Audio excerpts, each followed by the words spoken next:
I always say this, don't ever let your past prevent you from being what you can be in the future. And that's a better version of your past, a cleaned up version of your past. Don't ever let, your past distract you or make you think that you can't accomplish something. As long as you've cleaned up your act, you got the right head, the right heart, and the determination to do something good with your life.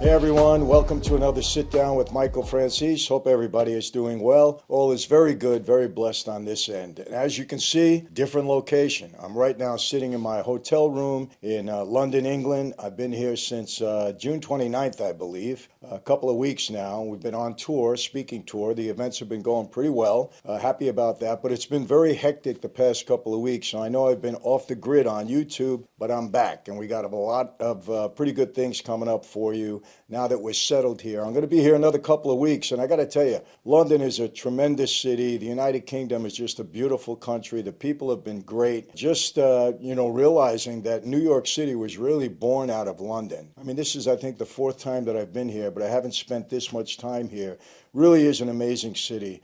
And when you come into Europe and you go back in time and you see some of the buildings and structures and you hear the history, it's really fascinating for those of us that were born and raised in the United States, because we're so young, they're so old. There's just so much history here, and it's wonderful to see. Many of you have been here. You understand that. For those of you that haven't, I hope that someday you get the opportunity to come and visit all of Europe. It's all beautiful. And made a lot of good friends here, a lot of good people. It's just been wonderful. Been very blessed to be here. Unfortunately, in the past couple of weeks, while I was here, Tony Sirico, everybody knows who he is, Paulie Walnuts from The Sopranos, passed away just a couple of weeks ago. Just before that, Jimmy Caan, I think early July, he passed away. And then obviously before that was Ray Liotta. It's amazing how three iconic mob actors have passed away within a very short period of time. Very sad. These were all great guys, iconic actors. They'll be remembered for a long, long period of time, of course, in film, but just from the people that know them and love them. And I've had the opportunity to meet Tony Sirico a couple of years back, and I'll talk about that. And then I'm going to talk about Jimmy Caan in another video. I think he certainly deserves that. Great actor. And of course, we already did speak about Ray Liotta. So today we're going to devote our time to Tony Sirico, Paulie Walnuts. I don't know if you know how he got his name, but Paulie Walnuts got his name due to a hijacking. He was hijacking a truck in the early 1990s. He thought it was going to be filled with television sets, but it only contained walnuts. So that's how he got his nickname, Paulie Walnuts. He's really a story of transformation. When you look at the way he grew up and the way his life started, and then compare that to the way it ended, really a transforming life. He was a street guy. He was born in New York City, spent a lot of his time in East Flatbush and Bensonhurst neighborhoods of Brooklyn. His brother, Robert Sirico, was a Catholic priest. He also co-founded, I think, the Free Market Action Institute, it's called. So there again, like the Chin Gigante, wise guy, except that, he was a real wise guy. Paulie Walnuts played a wise guy, but they both had brothers that were Catholic priests. So, I find that pretty interesting. Paulie, he grew up in rough times. I think he was arrested some like 28 times during his life. Extortion, robbery, I think grand larceny, criminal possession of weapons, things like that. I mean, he really, got himself in some hot water. Didn't do a lot of time.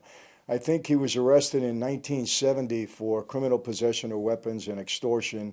He was convicted on that case, and he ended up getting sentenced to 4 years in prison. I think he did 20 months in Sing Sing. And while he was in Sing Sing, I believe he was visited there. Every once in a while when you're in prison, they bring in me sometimes. I come and speak to the inmates. I've done that many, many times, not only in the United States, but right here in England and throughout the world. So they do bring in people at times, and they brought in an acting troupe, I believe it's Sing Sing, and Tony was very impacted by that.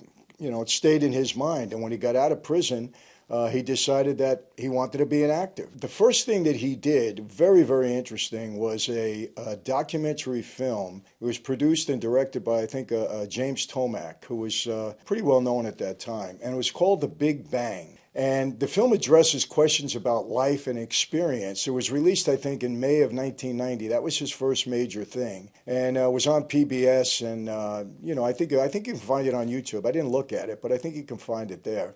But it was very, very interesting that Toback interviewed a bunch of people, and one of them was Tony Sirico, and he played the gangster in the movie. Of course, he started out as playing a role that he was very familiar with. You know, it's something when you play a role that is basically an extension of your life. It's not that hard. As long as you get it into your head that, hey, I'm not really acting here. You got to try to be yourself and, play the role that comes natural to you. And obviously, Tony did that extremely well, obviously, I would say, in The Sopranos. But it was very interesting, the questions that were asked of Tony and others in this film. One of the first questions that the cast was asked, and Tony playing the gangster was asked, was, how did the universe begin? And Tony turns around and says, I have no idea. You got to ask my brother. He's a priest. So, obviously he didn't have much of a religious background. He probably grew up a Catholic, but most of us did. But, a lot of us got ashes on Ash Wednesday and went to church on, maybe Easter or a big holiday. But we believed in God for sure. But we didn't really have a strong faith commitment at that point in time. And then Tony was very honest in this film. And even the producer said it later on, very, very honest. He tells of his violent history, how he gave a lot of guys beatings. He talks about that. He talks about how he was shot on the steps of a church by rival gang members as a kid. He was part of a gang and he got shot on the steps of a church. He talks about the love and insane jealousy he experienced for a woman for whom he left his wife and children. Yeah, he found somebody, he was married at the time, insanely jealous of her, and he talks about this. He actually left his wife and his kids about it. He was very, very honest about this. And he discusses his time in prison and his distant relationship with his family members. He didn't have a good relationship with his family. That was sad. And then he talks about, how grateful he was for the time that he spent with his father when his father was dying from a prolonged illness. Extremely honest, and when I had the opportunity to meet Tony, and I'll talk about that, I met him a couple of years ago. We were doing a skit about Donald Trump. I'll talk about that in a minute. But he was very honest in this documentary film. And then, Toback asked him, he says, listen, if you were asked to kill somebody for $1 million, would you do it? And he kind of paused and he really wasn't giving an answer. And then Toback kept pressing him and said, would you do it? And he said, no, I wouldn't do it. And he said, why? He said, I didn't need the money. Kind of a crazy answer, He wouldn't kill the guy for $1 million because he didn't need the money. But thought that was interesting. And, in an interview he did with the Rolling Stone magazine in 2001, I believe, he talked about his upbringing and what he thought of mob guys. And he said, man, at first I wanted to be one. He said they had the best cars. They had the women. They had power. They had respect. They had money. He said, these are the guys that I idolized.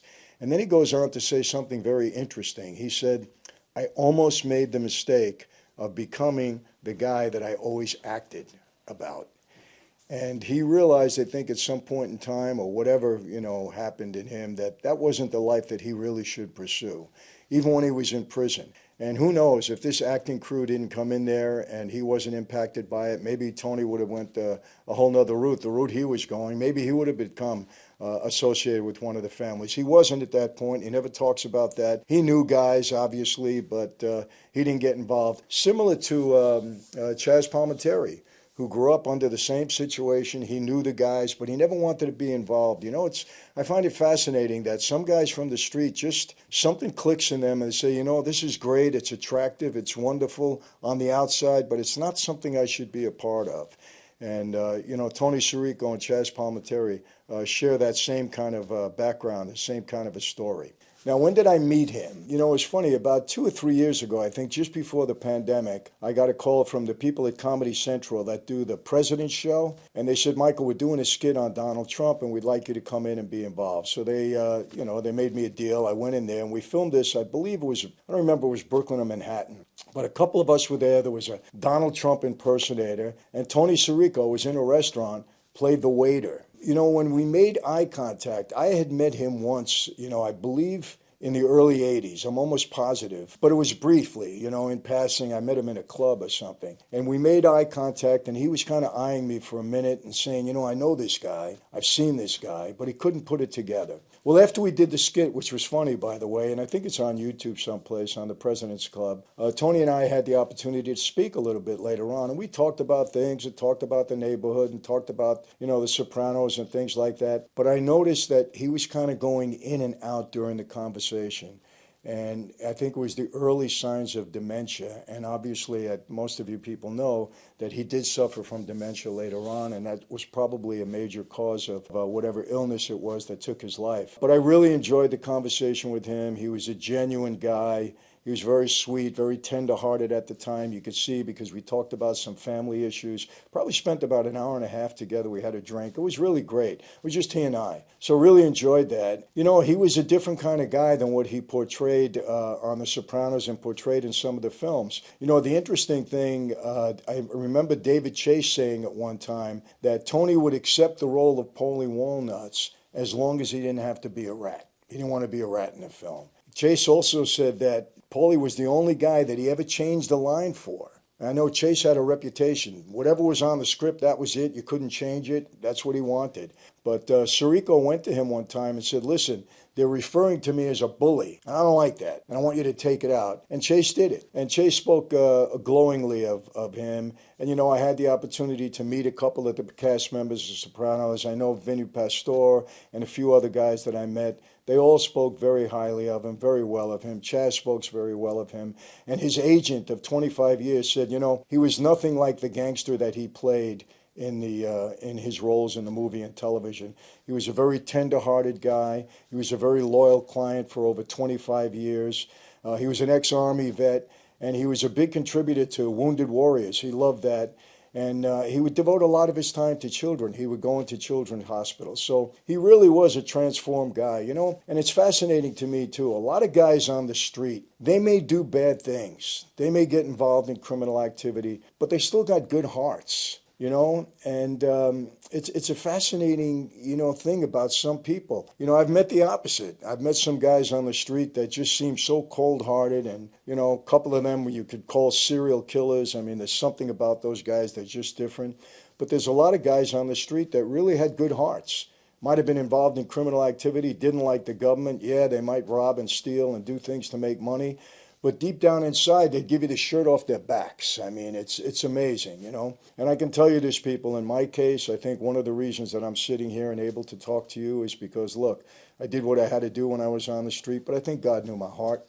And maybe that's why I'm here and able to do what I'm doing right now. And I'm very thankful for that. So, again, Paulie Walnuts, Tony Sirico, a real story about a transformed life. Imagine being arrested 28 times for some pretty serious crimes, but that was your life. That was it. And then you end up in prison in a place like Sing Sing, and a group of people come in. You're impacted by them, fascinated by them, enough to go out and try to get into the trade that they were talking about, acting. Actually make it and actually reprise the role that you were on the street for so many years. And do it so brilliantly. He was brilliant. I mean, we loved him in The Sopranos. We loved him in every movie that he was in. I'm not going to go through the whole filmography. You can look that up. But he was just brilliant. But people, you can change your life around. You really can. I have met so many former drug addicts, so many former gambling addicts, alcoholics that have cleaned up their acts. Many of them have become people of faith. And they say, Michael, what am I going to do now? And I tell them, listen, who better than you knows how to talk to people that are going through the problem that you went through? You've been through a drug problem. You've been through alcohol. You've been through gambling. You could be a very positive impact on those people because you have credibility. It's the same with me. When I go into prisons, what I do quite often, and I speak to young people and I talk to them about gangs and about transforming my life. I resonate with them because I've been there and done that. I've had that experience, and I'm living proof that you can get out of a bad situation. So don't ever think, I always say this, don't ever let your past prevent you from being what you can be in the future. And that's a better version of your past, a cleaned up version of your past. Don't ever let, your past distract you or make you think that you can't accomplish something. As long as you've cleaned up your act, you got the right head, the right heart, and the determination to do something good with your life. So that's it. Sadly, Paulie Walnuts is dead. We're going to miss him, but we can see him, as often as we want. Praise God for YouTube and places like that where they preserve these iconic figures for us. And, we miss you, Paulie, and thank you for all the years you gave us of such great joy and entertainment. Okay, well, that's it for today. Paulie, we just want to thank you for all the wonderful moments you've given us on film and in television. And fortunately, it's preserved on YouTube and in film and on TV. And we'll have many more of those iconic, wonderful moments. And may you rest in peace. And hopefully you're up there with a bunch of the other guys that we hope have joined you in paradise, or you have joined in paradise. So that's it for today, people. I'm still keeping up with things that are going in the United States, so I leave you the same way all the time. Be safe, okay? Watch what's going on out there. Be healthy. Please do the right thing. Take care of yourself. And as always, God bless you. And please, we're marching towards 1 million. If you haven't subscribed yet and you like the content, you do us a favor, and we in return try to give you good content. So be safe, be healthy, be blessed, subscribe. See you next time.